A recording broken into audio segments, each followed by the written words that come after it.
nisfu Sya'ban. Hadis tentang kelebihan malam nisfu Sya'ban, ya betul, sahih, sabit daripada Nabi SAW. Tapi adakah di sana amalan-amalan khusus? Hadis tentang bacaan Yasin 3 kali. Kali pertama baca untuk apa? Saya pun lupa, lama tak buat.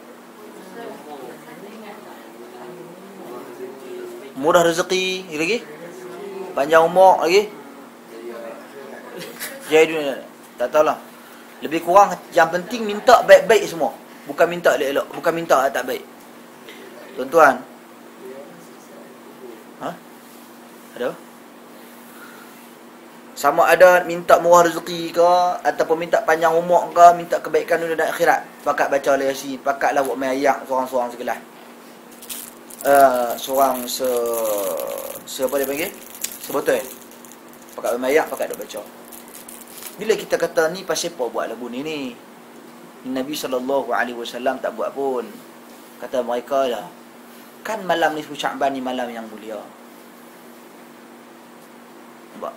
Yang ni orang-orang yang macam ni, tuan-tuan dan puan sekalian, dia tak faham ilmu dilalah, satu.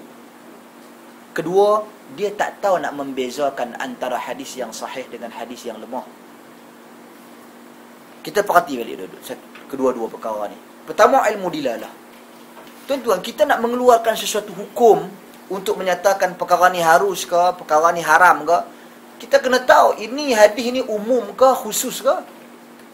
Bila Nabi sebut tentang kelebihan malam, Nabi sebut tentang kelebihan malam, Nabi tidak sebut tentang kelebihan amalan-amalan tertentu.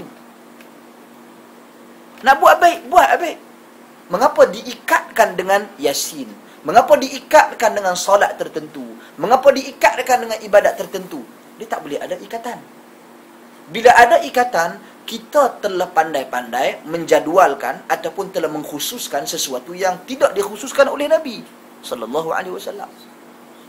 Jadi seolah-olah kita yang meletakkan syariat ni, kita yang buat, kita yang create, kita yang cipta. Macam mana benda ni tak dinamakan sebagai bid'ah? Dia akan jadi bid'ah.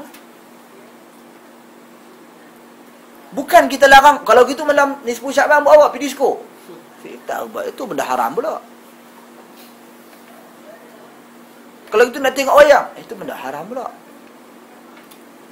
Apa yang kita buat amalan-amalan yang salih, amalan kebaikan, tanpa ada keterikatan, tanpa kita mengikat, tanpa kita mengatakan malam ni kalau baca yang ni terbaik, buat yang ni terbaik. Siapa pandai-pandai pergi letak yang ni terbaik, yang mu terbaik, yang ni tak baik?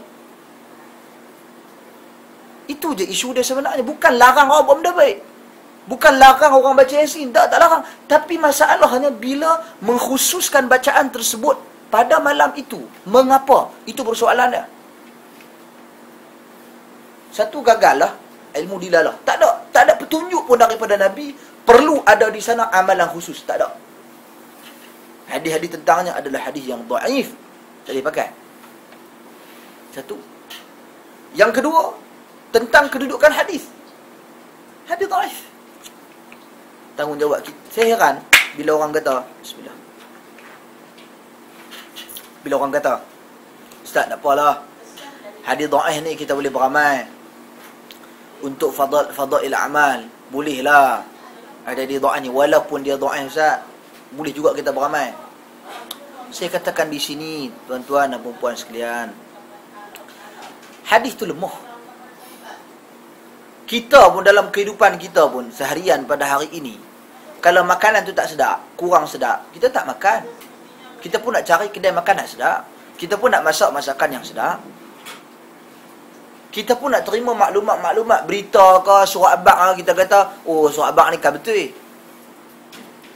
Mengapa dalam urusan kehidupan kita, kita perlu berhati-hati untuk menerima maklumat, sedangkan hadis-hadis Nabi sallallahu alaihi wasallam kita ringan-ringankan?